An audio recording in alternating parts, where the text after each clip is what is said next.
की कोशिश करूंगा। और ब्रिटिश लोग दुखी थे पहले से ही कि भाई इतना बड़ा वार हुआ, ऊपर से अभी ये और मुद्दा आ गया भारत का। तो इटली की घोषणा, जो इटली थे पीएम साहब, उन्होंने एक घोषणा की अपने पीएम बनने के तुरंत बाद। और 20 फरवरी 1947 के आसपास ये सदन में आए। वहां पे इन्होंने अपने विचार रखे। और दिक्कत क्या हुई, जो कैबिनेट मिशन आया था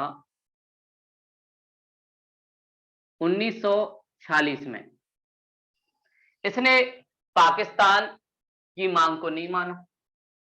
इस बात से मुस्लिम लीग ने नाराज होकर एक आंदोलन लॉन्च किया और बोला लड़कर लेंगे पाकिस्तान।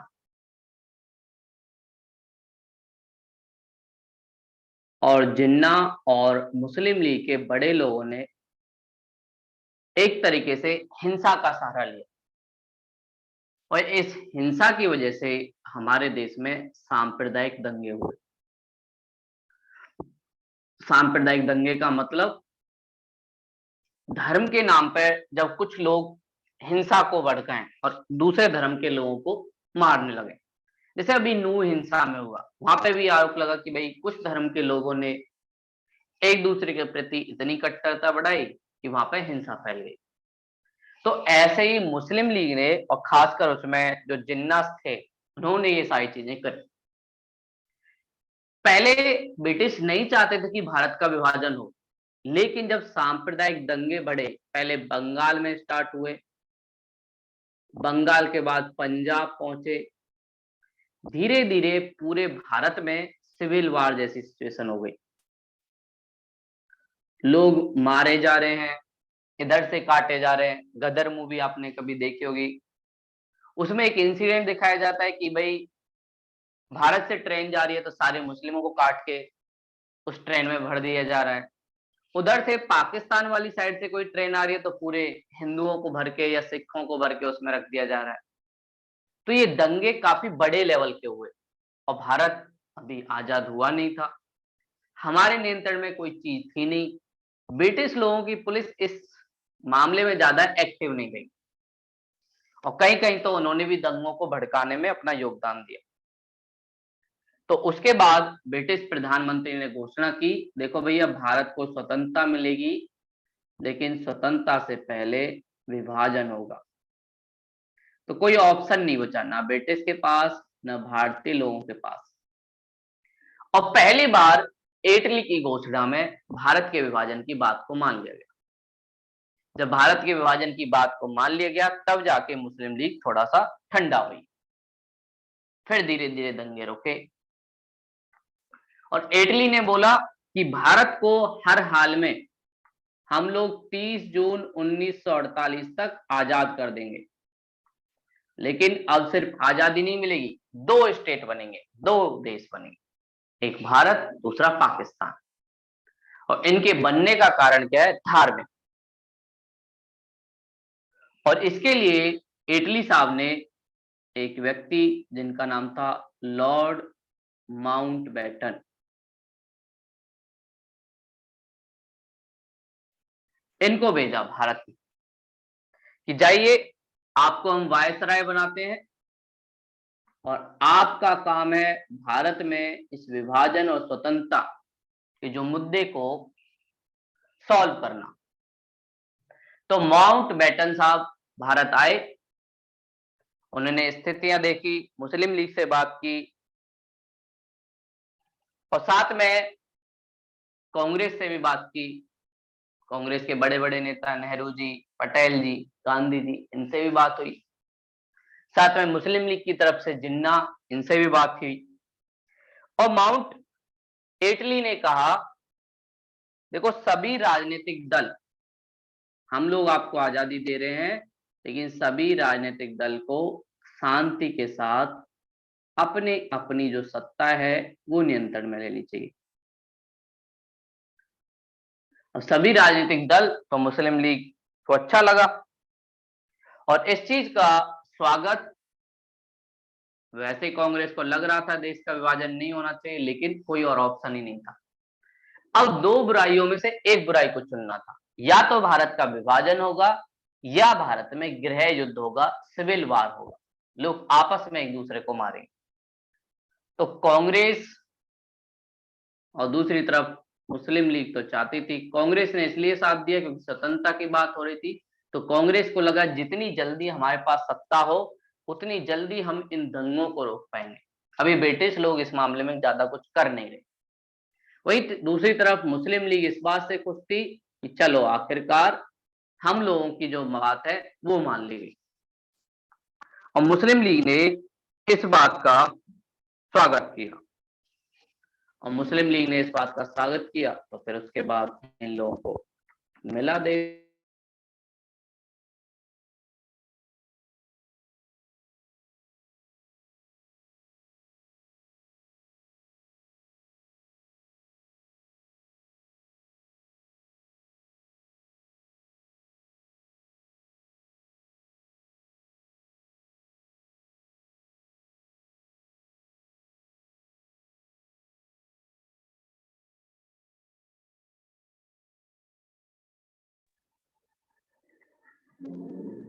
माउंटबेटन योजना इसने घोषित की, लॉर्ड माउंटबेटन ने। और इसी को हम क्या कहते हैं, डिकी बर्ड योजना।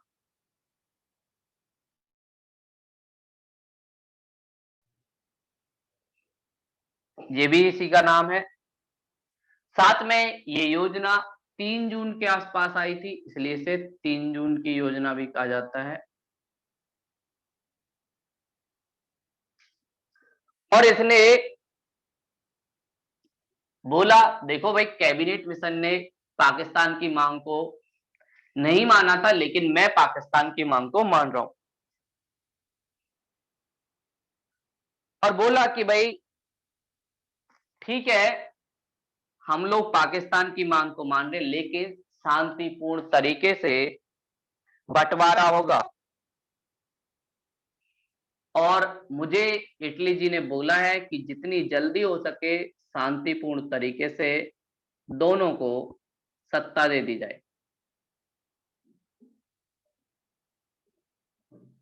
तो इस बात के लिए माउंटबेटन जी प्रयास करने लगे, अलग अलग तरीके के लोगों से मिले, सांप्रदायिक दंगों को रोका गया। और उसके बाद इन्होंने कुछ प्रावधान किए, जो दोनों प्रमुख भारत में दल थे, एक तरफ मुस्लिम लीग, दूसरी तरफ कांग्रेस। और इस डिकी बर्ड योजना में बहुत सारी चीजें रखी गई कि कैसे मैं आप लोगों को सत्ता हाथ में दूंगा। और इसके लिए बहुत सारे प्रावधान जो माउंटबेटन लेके आया, और इन्हीं प्रावधान के आधार पर भारत को स्वतंत्रता और विभाजन दोनों चीज मिली। पहला प्रावधान, इन्होंने बोला 2 राज्य बनेंगे,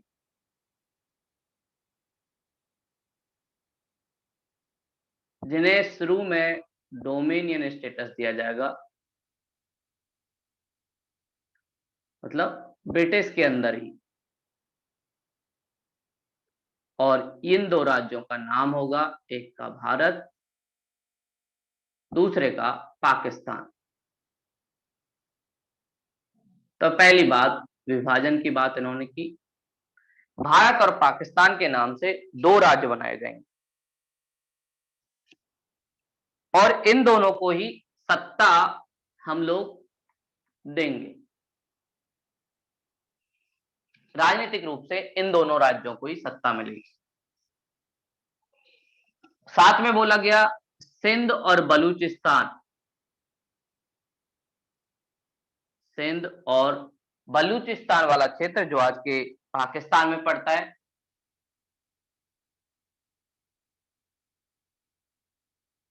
पाकिस्तान के लोगों को निर्णय लेना है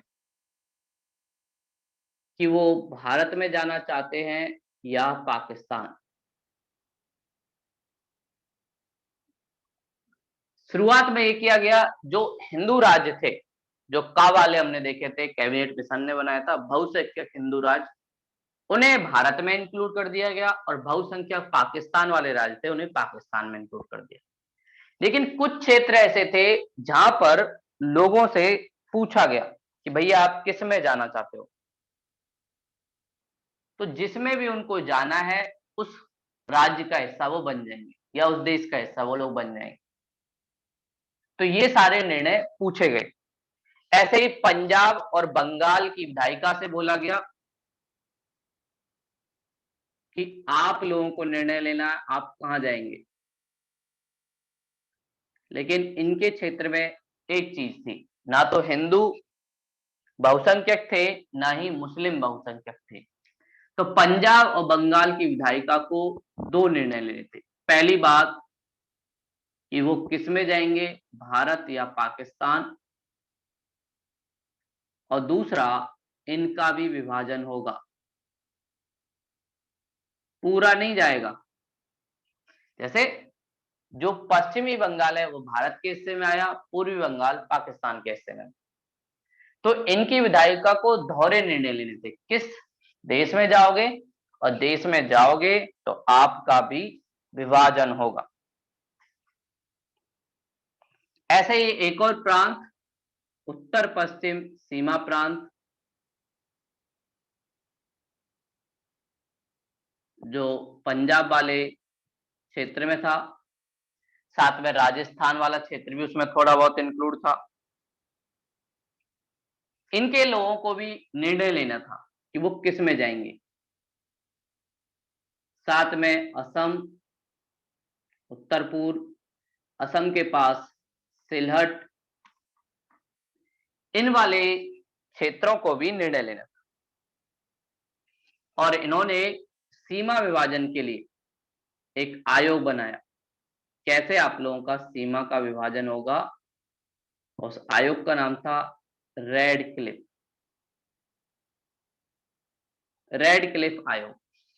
और इसीलिए भारत और पाकिस्तान की सीमा को रेड क्लिफ सीमा के नाम से जाना जाता है। पहले बांग्लादेश भी इसी का हिस्सा था, इसलिए भारत, पाकिस्तान और बांग्लादेश, इन तीनों की सीमा को रेड क्लिफ सीमा के नाम से जाना जाता है। क्यों? क्योंकि इसका डिवीजन रेड क्लिफ ने किया। तो बात उठी कांग्रेस में कि भाई भारत का विभाजन होगा, लेकिन बहुत सारे लोगों ने इस बात से इनकार कर दिया, बोले नहीं भारत का विभाजन हम नहीं होने देंगे। गांधी जी एक तरफ बोले भारत का विभाजन होगा तो मेरी लाश पैसे होगा, ऐसे विभाजन में नहीं होने दो। गांधी जी ने भी इसका विरोध किया, और भी बहुत सारे लोग थे, लेकिन कोई ऑप्शन नहीं था। मुस्लिम लीग ने दंगे स्तर पे कर दिए थे, या तो आप लोगों की जान बचा सकते हो जल्दी सत्ता लेके, और नहीं तो देश एक सिविल वार में चला जाएगा। और सिविल वार हुआ तो काफी ज्यादा नुकसान होने वाला है और बहुत सारे बेकसूर लोग मारे जाएंगे। तो कांग्रेस की एक समिति बनाई गई और उस कार्य समिति को जिम्मेदारी दी गई कि बताइए भैया कैसे कैसे आप लोग काम करोगे। साथ में एक बैठक बुलाई गई और बैठक में प्रस्ताव रखा गया भारत के विभाजन का। उस प्रस्ताव में बहुत सारे लोगों ने, कांग्रेस के 100 से भी ज्यादा लोगों ने इस प्रस्ताव का विरोध किया।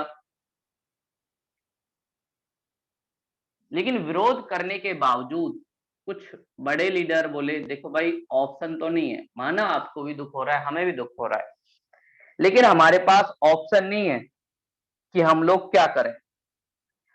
अभी ब्रिटिश लोग आजादी दे रहे हैं, कहीं ऐसा ना हो उनका भी मन बदल जाए, तो इसलिए जितनी जल्दी हो सके आजादी तो लेनी पड़े। और इस आजादी में विभाजन भी अब एक हिस्सा हो गया है, क्योंकि मुस्लिम लीग तब तक दंगों को रोकेगी नहीं जब तक इस बात को नहीं माना जाएगा। लेकिन सैफुद्दीन किचलू,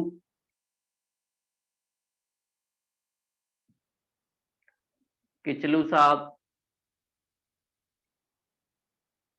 साथ में गांधी जी और भी बहुत सारे लोग, पुरुषोत्तम दास टंडन,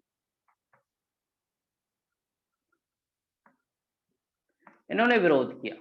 कि भाई भारत का विभाजन नहीं होना चाहिए, लेकिन विरोध करने से अब कुछ होने वाले नहीं था। और अंत में ये पास हुआ कांग्रेस से, लेकिन कांग्रेस ने धर्म के आधार पर विभाजन की बात को नकार दिया। बोली धर्म के आधार पर देश का विभाजन नहीं मानेंगे हम। पाकिस्तान अपने आप को कह सकता है कि हम मुस्लिम कंट्री है, लेकिन भारत अपने को कभी नहीं कहेगा कि हम हिंदुओं की कंट्री। भारत विभाजन को मानता है, लेकिन विभाजन के आधार को नहीं मानता। ये बात कांग्रेस की समिति में हुई, पटेल जी और नेहरू जी। और नेहरू जी ये दो बड़े लीडर भारत के, इन दोनों ने गांधी जी को मनाया, देखो बापू और कोई ऑप्शन नहीं है, और अगर जल्द से जल्द हम लोगों ने पावर नहीं ली तो हो सकता है ब्रिटिश का भी मन बदल जाए। तो तुरंत हमें पावर लेनी पड़ेगी, सत्ता लेनी पड़ेगी अपने लोगों को बचाने के लिए। तो उसके बाद जब ये यहां से पारित हुआ तो जुलाई 1947 में ब्रिटिश सरकार ने भी संसद में अपना एक बिल पास किया, भारत स्वतंत्रता अधिनियम 1947। और इस अधिनियम को स्वीकृति मिल गई ब्रिटिश संसद से, और जिसमें बात की गई कि दो स्टेट बनेंगे, एक भारत एक पाकिस्तान, और इन दोनों के बीच ही हम लोग सत्ता का डिवीजन करेंगे। तो ये सारी चीजें इसमें बोली गई। वैसे ये उस मुद्दे के खिलाफ था जिसमें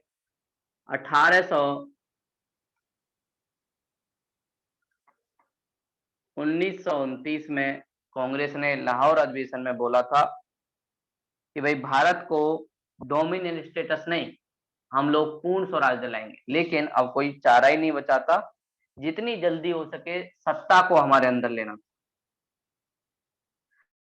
अब बात उठती है भाई कांग्रेस ने इसे क्यों स्वीकार कर लिया, जब ये पूर्ण स्वराज की मांग कर रहे थे, कोई भी विभाजन को माना नहीं, ना नेहरू रिपोर्ट में विभाजन को माना गया, लेकिन उसके बावजूद भी कांग्रेस ने विभाजन को क्यों स्वीकार किया? तो उसका कारण था,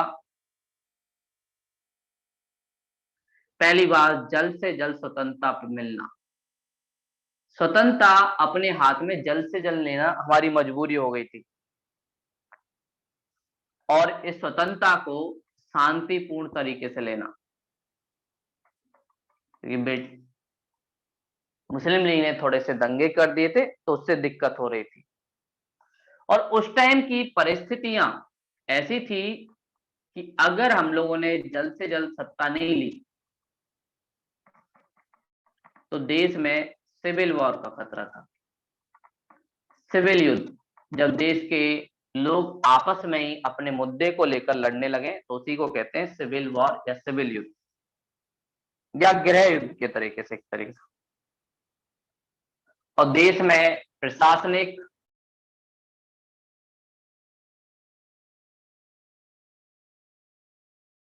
कानून व्यवस्था के स्तर पर भी बहुत सारी चीजें थी। साथ में पटेल जी ने बोला कि जब हमारे शरीर में सांप का जहर पहुंच जाए, और मान लीजिए वो जहर हमारे किसी एक अंग में है, तो वो जहर हमारे पूरे शरीर में पहुंचे, इससे अच्छा है अगर आपके हाथ में वो जहर फैल रहा है तो उस हाथ को ही काट दो। उनका कहने का मतलब था, अब मुस्लिम लीग ऐसा जहर है जो हमारे देश को खोखला कर देगा, और अगर आज हमने इसको नहीं दिया कुछ क्षेत्र, तो हो सकता है आगे हमें और बड़े क्षेत्र को देना पड़े, और ये जहर हमारे पूरे देश में फैल जाएगा। तो इस आधार पर पटेल जी बोलते हैं कि मैं जिन्ना को इतना हिस्सा देने को तैयार हूं, अगर देश की स्वतंत्रता और देश में शांति इसकी वजह से बनी रहती है। दूसरी तरफ कैबिनेट मिशन के बाद जब अंतरिम सरकार बनी, इसमें जवाहरलाल नेहरू एक प्रमुख थे, उन्होंने भी देखा मुस्लिम लीग ने ज्यादा साथ नहीं दिया, मुस्लिम लीग को उन्होंने पद दिया, वित्तीय पद, लेकिन उन्होंने सरकार चलाने की जगह सरकार को बिगाड़ने की कोशिश की। तो इस बात से नेहरू जी को भी लग रहा था कि जितनी जल्दी हो सके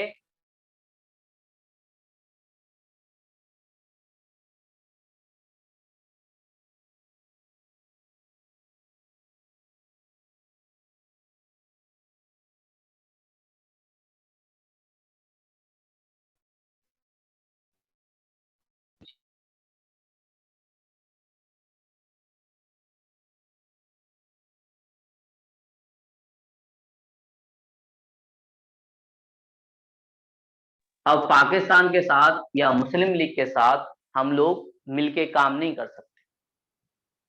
ये सारी चीजें पटेल जी को क्लियर थी, नेहरू जी को भी ये बात पता थी। और फिर बाद में जो हमारे देश में सांप्रदायिक दंगे हुए, गांधी जी इन दंगों को रोकने के लिए लगे हुए थे, लेकिन रोक नहीं पा रहे थे। जिस क्षेत्र में जाते थे वहां दंगे रुकते थे, जिस क्षेत्र से वो थोड़ा दूर जाते थे वहां दंगे फिर से शुरू हो जाते। तो बेकसूर लोगों की जान जाना भी एक कारण था कि कांग्रेस को इसको मानना पड़ा। और गांधी जी बोलते हैं कि भारत का विभाजन एक आध्यात्मिक दुर्घटना है। आध्यात्मिक दुर्घटना उन्होंने क्यों कहा? क्योंकि भारत की राजनीति में नैतिक मूल्यों का पतन हुआ है कि सत्ता लेने के लिए मुस्लिम लीग ने कोई भी तरीका अपना लिया, अपना साधन का ध्यान ही नहीं रखा। हिंसा का उन्होंने सहारा लिया, लोगों की लाशों को ढाल बनाया अपनी स्वतंत्रता के लिए। तो गांधी जी बोलते हैं एक आध्यात्मिक दुर्घटना है, और आध्यात्मिक दुर्घटना का मतलब हम लोगों के नैतिक मूल्यों का पतन हो गया है। वहीं मौलाना आजाद कलाम कहते हैं कि भारत का विभाजन जरूरी नहीं था, ऐसा नहीं था, बिल्कुल आवश्यक था भारत का जो विभाजन। आवश्यक बिल्कुल नहीं था अगर जिन्ना अपना जिद्दीपन नहीं हटाता। तो उन्होंने आरोप लगाया जिन्ना पर कि जिन्ना के जिद्दीपन और देश के अंदर सांप्रदायिक दंगे वो कारण थे जिनकी वजह से देश का विभाजन हुआ। अगर जिन्ना नहीं चाहता तो देश का विभाजन नहीं होता। और कहीं ना कहीं हम लोग इस चीज को रोक सकते थे। तो उन्होंने जिन्ना को दोषी बनाया और बोले जिन्ना का हटीपन कि मुझे सत्ता चाहिए, इस हटीपन की वजह से और लोगों की जान जाने की वजह से कहीं ना कहीं भारत का विभाजन हुआ है। तो अंत में बात ये हुई कि भाई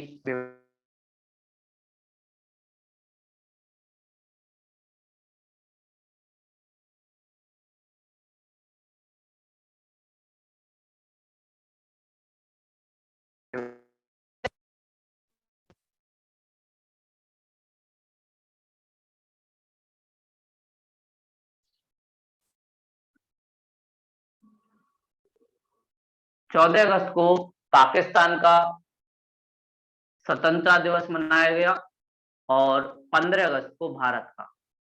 तो पहले भारत का विभाजन हुआ, उसके बाद आजादी मिली, और फिर उसके बाद बहुत सारे लोगों ने बोला क्या विभाजन को टाला जा सकता था? एक क्वेश्चन आता है, आप भी लिखना। भारत में हुए विभाजन को टालने के लिए क्या क्या प्रयास किए जा सकते थे, और विभाजन के कारणों के साथ इसका वर्णन करें। तो एक क्वेश्चन आता है, क्या विभाजन को टाला जा सकता था? अगर हम लोग और सही तरीके से काम करते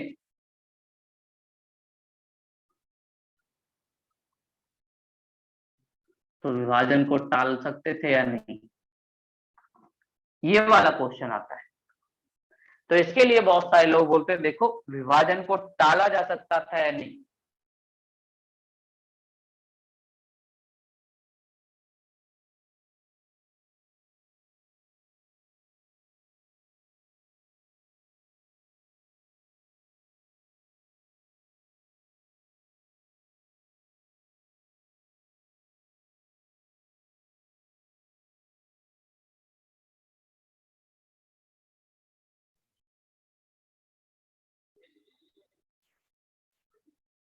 कर्जन ने 1905 में भारत के राष्ट्रीय आंदोलन को दबाने के लिए बंगाल का विभाजन किया और बंगाल का विभाजन धर्म के आधार पर हुआ।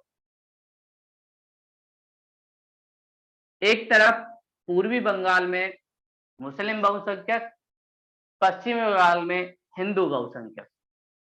तो कहीं ना कहीं जो आधार तैयार हुआ वो 1905 में तैयार हुआ। और जब बंगाल विभाजन के खिलाफ स्वदेशी आंदोलन हुआ तो स्वदेशी आंदोलन के जवाब में ब्रिटिश लोगों ने मुस्लिम लीग को खड़ा कर दिया। 1906 में मुस्लिम लीग बनी और मुस्लिम लीग के साथ जो ब्रिटिश लोग फूट डालो और राज करे चाहते थे उसकी शुरुआत हो गई।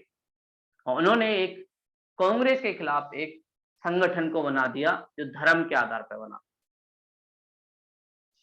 तो मुस्लिम लीग का गठन हो गया। और फिर उसके बाद 1909 में मार्ले मिंटो रिफॉर्म आए जिसमें पृथक निर्वाचन, और पृथक निर्वाचन हमने जाना था कि मतदाता भी मुस्लिम और जो उसमें चुनने जाएगा प्रतिनिधि वो भी मुस्लिम, सिर्फ मुस्लिम कैंडिडेट और मतदान वाले भी सिर्फ मुस्लिम, वही वोट देंगे, वही कैंडिडेट होगा। पृथक निर्वाचन ने वो सारी चीजें तैयार कर दी। और कांग्रेस की गलती 1916 के लखनऊ अधिवेशन में कांग्रेस ने इस बात को स्वीकार कर लिया कि हाँ भाई पृथक निर्वाचन चलेगा। तो कांग्रेस ने पृथक निर्वाचन को स्वीकार कर लिया तो ब्रिटिश लोगों को और बढ़ावा मिला। सही है, आप लोगों ने स्वीकार कर लिया, हम तो यही चाह रहे थे। और फिर उसके बाद नेहरू रिपोर्ट, मोतीलाल नेहरू के नेतृत्व में 1928 में जो नेहरू रिपोर्ट आई, 1928 की नेहरू रिपोर्ट ने एक तो पृथक निर्वाचन को हटाने की मांग की। इस चीज से मुस्लिम लीग काफी नाराज हुई। भाई पृथक निर्वाचन तुमने माना था 1916 में और आप कह रहे हो कि अब उसे रद्द कर दो। तो इस चीज से नाराज होकर मुस्लिम लीग ने जिन्ना के नेतृत्व में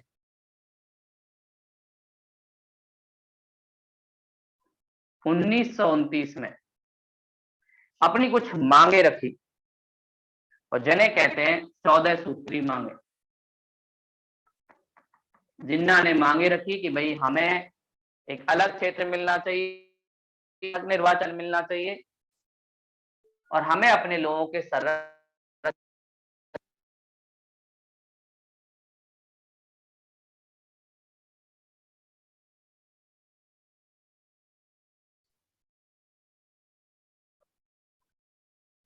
धर्म और संस्कृति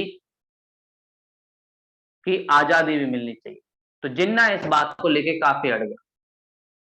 और जब कांग्रेस ने जिन्ना की 14 सूत्री मांगों को नहीं माना तो यहां से अलगाव की शुरुआत हुई।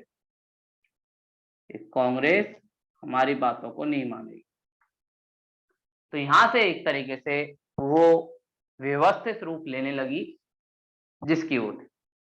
और उसके बाद 1935 के अधिनियम के तहत, भारत सरकार अधिनियम 1935, इस अधिनियम के द्वारा भारत में चुनाव हुए और चुनाव में मुस्लिम लीग को इतना बहुमत नहीं मिला। और मुस्लिम लीग को जब बहुमत नहीं मिला तो उसको और गुस्सा आया कि भाई हम लोगों ने सोचा था पृथक निर्वाचन पे हम लोग जीत जाएंगे, लेकिन कांग्रेस वाले चालाक निकले और 1935 के अधिनियम के द्वारा चुनाव में कांग्रेस ने बाजी मारी और इस चीज से मुस्लिम लीग वाले काफी नाखुश थे और इसीलिए 1937 में एक दौर चला जिसमें भारत में काफी सांप्रदायिकवाद बढ़ गया।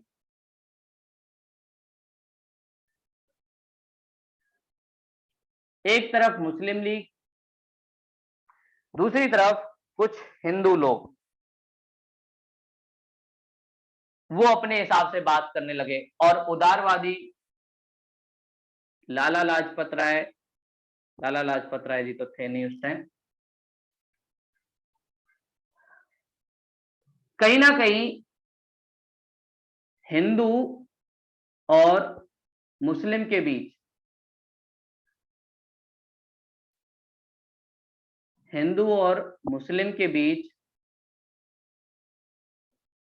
टकराव था, वो बढ़ता जा रहा था और ये टकराव विधानसभा तक भी पहुंचा कि आप लोगों ने ये नहीं किया, आपने ये नहीं किया, मुस्लिम लोगों का आप लोग ध्यान नहीं रखते, आप इसका ध्यान नहीं रखते।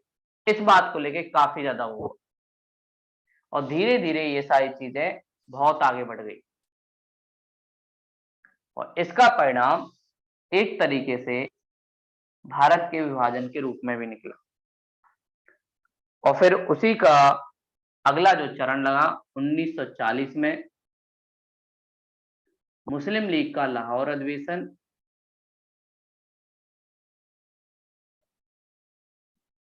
और इस लाहौर अधिवेशन में इन्होंने पाकिस्तान का जो प्रस्ताव था उसको पारित किया।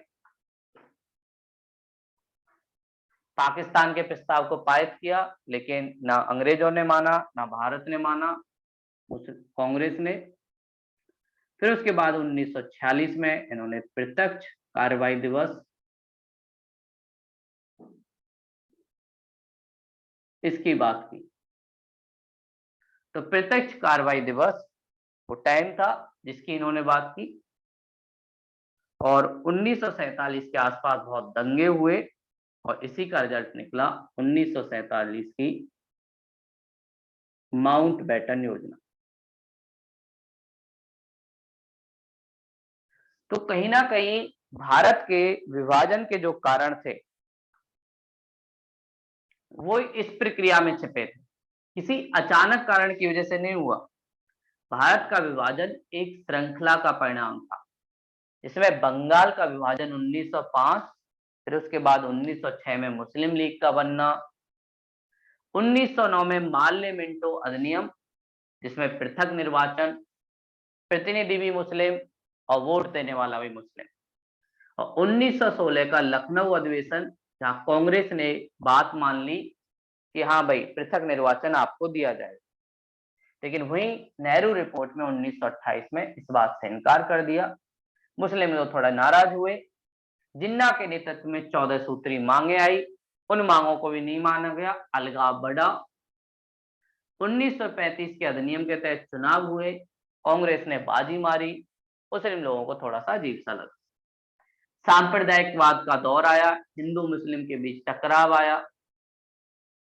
1940 में मुस्लिम लीग ने लाहौर में एक प्रस्ताव पास किया पाकिस्तान के नाम से, और जब क्रिप्स मिशन और कैबिनेट मिशन ने इस बात को नहीं माना तो 1946 में इन्होंने प्रत्यक्ष कार्रवाई दिवस जिसमें दंगे हुए और उसी का परिणाम निकला 1947 की माउंटबेटन योजना। तो उस माउंटबेटन योजना में, उस योजना के आधार पर भारत सरकार अधिनियम 1947 पास हुआ और 1947 के बाद भारत का विभाजन हुआ। तो ये कारण थे, जब भी बात पूछी जाए कि भाई भारत का विभाजन क्या था तो इन चरणों को हमें लिखना होता है। अब बात करते हैं कांग्रेस कितनी उत्तरदायी है इसके लिए। ठीक है, जिन्ना उत्तरदायी है मान लिया, लेकिन कांग्रेस का क्या भूमिका है इसमें? तो कांग्रेस की सबसे बड़ी भूमिका ये है, वो इस बात को समझ नहीं पाई पृथक निर्वाचन फूट डालो और राज करो की नीति का हिस्सा है। फूट डालो, राज करो। जो ब्रिटिश ने नीति चलाई थी उसका हिस्सा था पृथक निर्वाचन, लेकिन इन्होंने पृथक निर्वाचन का शुरुआत से विरोध ही नहीं किया, उल्टा 1916 के लखनऊ अधिवेशन में उसको लीगल और बना दिया। तो पहली गलती कांग्रेस की ये पृथक निर्वाचन को समझ नहीं पाई, सबसे पहली गलती ये। और वही जब दलितों के लिए अंबेडकर जी पृथक निर्वाचन मांगते हैं तो गांधी जी पूरे बड़े तरीके से विरोध करते हैं, लेकिन ये विरोध मुस्लिमों के टाइम नहीं दिखाई देता। तो सबसे पहली गलती, कांग्रेस ने विरोध नहीं किया या वो समझ ही नहीं पाई कि भाई पृथक निर्वाचन से हमारा कैसे नुकसान होगा। इस चीज को समझने में कांग्रेस विफल रही। तो पहला रीजन तो यही था, पृथक निर्वाचन को ना समझना, और उसको स्वीकार और करना और बड़ी गलती हो गई। दूसरा कारण कांग्रेस का, कांग्रेस ने समाधान जो निकालने का तरीका था उसमें जनता का सहारा नहीं लिया, जिन्ना से बात करना स्टार्ट किया और जिन्ना को जाने अनजाने मुस्लिमों का एक लीडर बना दिया। और जब जिन्ना मुस्लिमों का लीडर बन गया तो एक व्यक्ति से बात करना और जनता से बात करने में बहुत अंतर होता है। अगर कांग्रेस जनता से बात करती, मुस्लिम समुदाय से बात करती, तो हो सकता था कि विभाजन को टाला जा सकता था, क्योंकि लोगों को पसंद नहीं आती जिन्ना की बात। बहुत सारे मुस्लिम लोग ऐसे थे भी, लेकिन इन्होंने इस मुद्दे को समाज में रखा ही नहीं, सिर्फ व्यक्तिगत स्तर पर इसे सॉल्व करने की कोशिश की, जिन्ना को मनाते रहे, मान जाओ जिन्ना, मान जाओ जिन्ना। जिन्ना जी मानने को रेडी नहीं। लेकिन कहीं ना कहीं अगर ये संप्रदाय के साथ इस चीज को मनाने की कोशिश करते तो हो सकता था कि समाज में सारी चीजें, क्योंकि समाज का एक दबाव होता है और समाज में बहुत सारे लोग मिलके बोलते कि नहीं भैया विभाजन नहीं चाहिए, और अगर मुस्लिम समुदाय बोल देता तो फिर विभाजन की जरूरत ही नहीं थी, ना दंगे होते किसी एक बड़े नेता को। तो जाने अनजाने में जिन्ना को एक बड़ा नेता बना दिया और सबको ये लगने लगा कि भाई जिन्ना है और वही मुस्लिम लोगों की आवाज उठाएगा।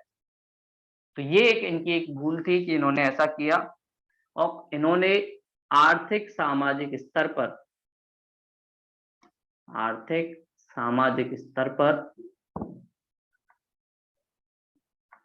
मुस्लिम समुदाय के विकास पर भी ध्यान नहीं दिया।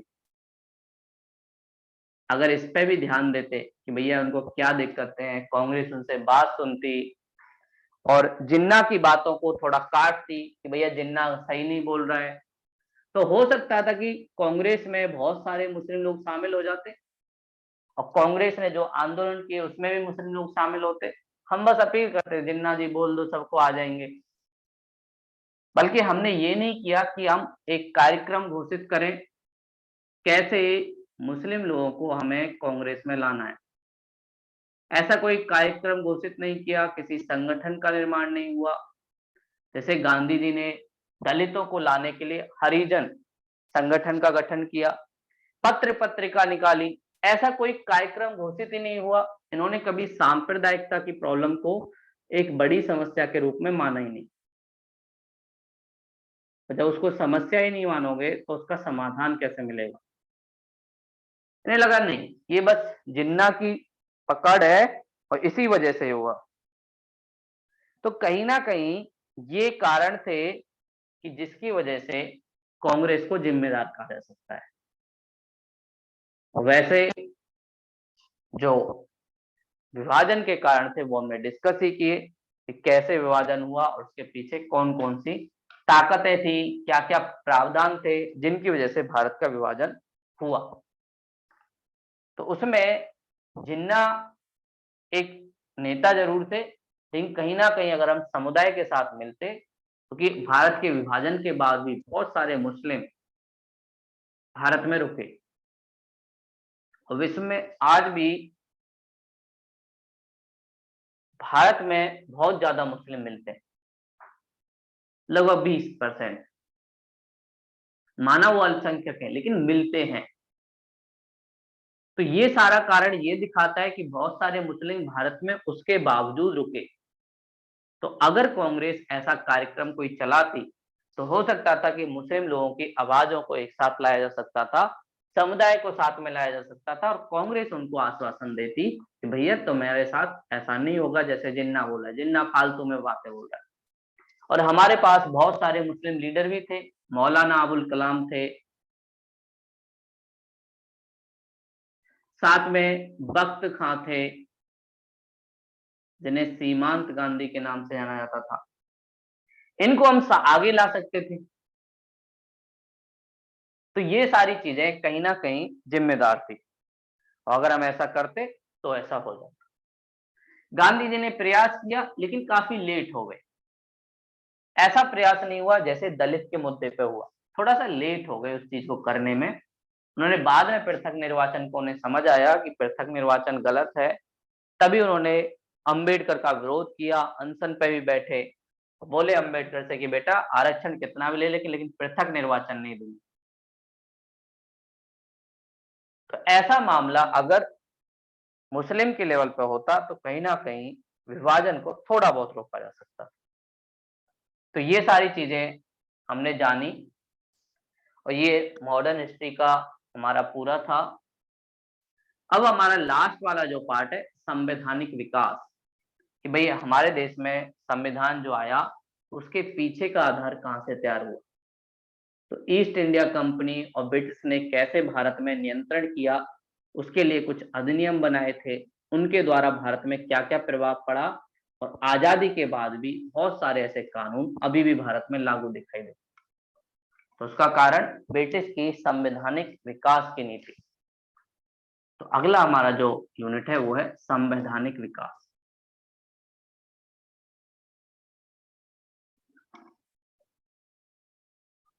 विकास तो ब्रिटिश की ईस्ट इंडिया कंपनी ने सबसे पहले भारत में नियंत्रण किया, और ये कंपनी लंदन से आई थी, ईस्ट इंडिया कंपनी। और ईस्ट इंडिया कंपनी ने भारत में नियंत्रण करने के लिए अपने शेयर धारकों से मिलकर, शेयर धारक मतलब जो उसके मालिक थे, उनसे मिलकर एक संगठन बनाया था जिसका नाम था code of director, COD, code of director. ये कोड ऑफ डायरेक्टर ही सारे निर्णय लेता था शुरुआती चरण में, और इसमें हर वर्ष चुनाव होते थे, और यही सारे डिसीजन लेता था ईस्ट इंडिया कंपनी की तरफ से। लेकिन बाद में धीरे धीरे कंपनी के अलावा ब्रिटिश सरकार भी दखल देने लगी, और जैसे ही बंगाल पर प्रत्यक्ष नियंत्रण हुआ द्वैध शासन के बाद, तो ब्रिटिश सरकार ने एक अधिनियम तुरंत ला दिया। द्वैध शासन वॉरेन हेस्टिंग ने खत्म किया, 1765 से 72 तक चला, और 72 में खत्म हुआ। जैसे ही 72 में खत्म हुआ तुरंत सरकार ने एक एक्ट लाया, 1773 का रेगुलेटिंग एक्ट।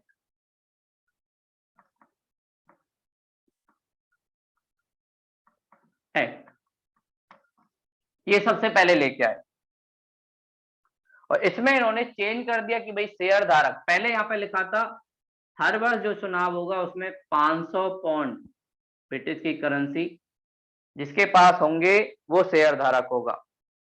लेकिन इन्होंने इस एक्ट के थ्रू कर दिया नहीं, 1000 पौंड होने चाहिए मिनिमम, उसी को चुनाव में हिस्सेदारी मिलेगी। और फिर उसके बाद ब्रिटिश गवर्नमेंट 1784 में वहां के PM पिट्स, उन्हीं के नाम पे जाना जाता था, पिट्स अधिनियम, वो एक अधिनियम लाए। इन्होंने इस अधिनियम के तहत क्या कहा, कोड ऑफ डायरेक्टर वो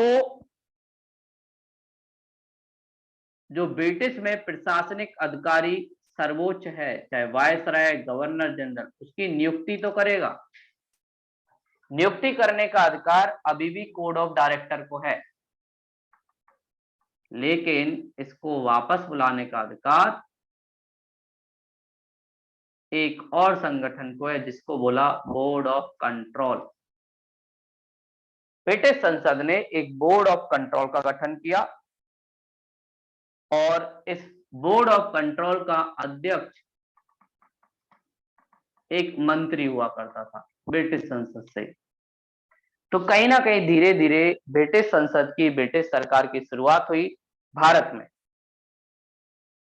और ये चीजें चलती रही कब तक? जब तक 1858 का अधिनियम नहीं आया। भारतीय लोगों ने प्रतिक्रिया दी और उसी प्रतिक्रिया का परिणाम 1857 का सैनिक विद्रोह। और सैनिक विद्रोह जब हुआ तो ब्रिटिश संसद को लगा अब हम लोग कंपनी को हटा देना चाहिए, तो ईस्ट इंडिया कंपनी की ये सारी चीजें हट जाएंगी, इधर से ये बोर्ड ऑफ कंट्रोल भी हट जाएगा। और फिर उसके बाद ये लोग लंदन में ही बोलेंगे, एक भारत सचिव होगा और भारत सचिव के अंदर एक परिषद होगी और भारत में एक वायसराय होगा। और इस वायसराय को कौन नियुक्त करेगा? राजा या रानी। तो ये सारी चीजें इन्होंने की। और भारत सचिव पे अध्यक्ष कौन होगा? इस पद पे कौन बैठेगा? मंत्री, जो बोर्ड ऑफ कंट्रोल का होता था, ऐसा ही एक मंत्री। तो धीरे धीरे भारत में ब्रिटिश सरकार ने नियुक्ति स्टार्ट की। और ये सारी चीजें कब तक चलती रही? 1919 के अधिनियम तक। और फिर धीरे धीरे इन्होंने 1919 का अधिनियम लाया और फिर बोला महासचिव के पास कुछ ज्यादा जिम्मेदारी है, भारत सचिव के पास, इसके लिए एक उच्चायुक्त बनाया जाए, एक और आयुक्त बनाए जाएंगे। और इस उच्चायुक्त का खर्च भारतीय धन से लिया जाएगा, लेकिन भारत सचिव का खर्च हम लोग देंगे। तो ऐसे इन लोगों ने धीरे धीरे करके भारत पर नियंत्रण किया। फिर 1935 का अधिनियम आया, उसके द्वारा थोड़ी बहुत भारतीय लोगों को छूट मिली। और फिर उसके बाद 1947 जब हमें आजादी मिली, तो इन सारे अधिनियम के तहत ब्रिटिश लोगों ने धीरे धीरे भारत पर नियंत्रण किया। तो इसके जो सारे अधिनियम है वो हम कल की क्लास में एक सीरीज में देखेंगे, क्योंकि यहाँ से क्वेश्चन बनता है। और हम सारे अधिनियम देखेंगे। 1773 का अधिनियम, ये भी मैंने थोड़ा ब्रीफ में बताया। फिर उसके बाद 1813 जब ब्रिटिश ईस्ट इंडिया कंपनी ने भारत के साथ मुक्त व्यापार समझौता किया।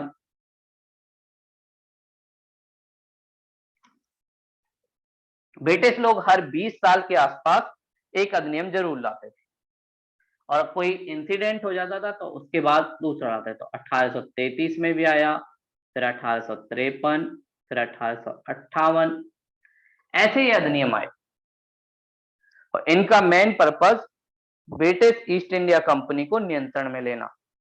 और धीरे धीरे भारत परिषद अधिनियम आए, जिसमें भारतीय लोगों को विधानसभा में आने की बात की, जो हमें 1909 से लेकर 1919 फिर 1935 ऐसे अधिनियम दिखते हैं। और सबसे लास्ट में भारत की स्वतंत्रता वाला अधिनियम 1947। ऐसे ब्रिटिश का संवैधानिक विकास चला, जिसे हम डिटेल में कल की क्लास में देखेंगे। आज का कोई डाउट हो तो आप पूछ सकते हो। कुछ पूछना है भावना जी? नहीं। चलिए तो कल मिलते हैं। संवैधानिक विकास और एक क्वेश्चन आप लिख लो आज के लिए। देखिए, स्वामी विवेकानंद के द्वारा राष्ट्रीय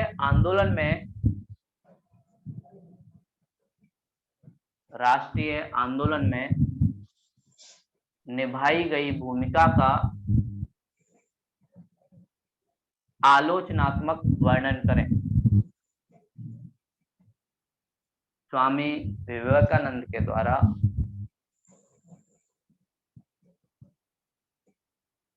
निभाई गई भूमिका का आलोचनात्मक वर्णन करें। तो सबसे पहले आपको भूमिका में स्वामी विवेकानंद जी के बारे में बताना है, फिर उनका भारत में रोल, कैसे उन्होंने आध्यात्मिक और साथ में वैज्ञानिक दोनों तर्कों को शामिल किया, और रामकृष्ण परमहंस जो उनके गुरु थे उनके नाम पर एक मंडली बनाई, उसका क्या रोल रहा। तो ये सारी चीजें उनकी डिस्कस करनी। साथ में उन्होंने कुछ पत्रिका भी निकाली थी, उनमें भी क्या क्या थी। तो ये सारी चीजें आप लिखना और मुझे सेंड कर देना, मैं चेक करके आपको। ठीक है भैया भावना जी? तो मैं से बोल रही ना कई दिन टेस्ट लूंगा, तो मतलब पहले टॉपिक बता देंगे उनमें